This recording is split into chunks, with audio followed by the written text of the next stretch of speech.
నేటి పునీతులు పునీత సెసిలియమ్మ గారు.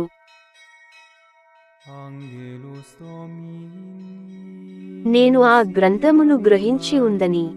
శుక్రవారం, నవంబర్ 22, 2024. మొదటి పఠనం, దర్శన గ్రంథము 10వ అధ్యాయం, 8 నుండి 11 వచనాలు.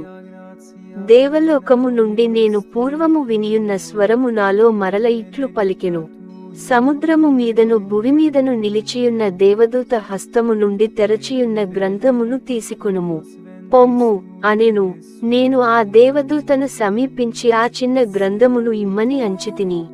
దీనిని తీసుకొని తినుచు, అది నీ కడుపులో పులియును, కాని నీ నోటిలో మాత్రము తేనెవలె తీయగా ఉండును అని అతడు నాతో పలికెను.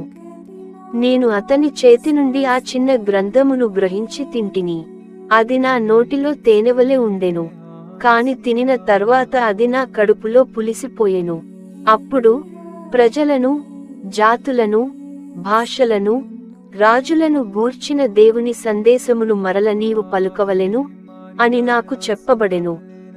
ఇది ప్రభువు వాక్కు.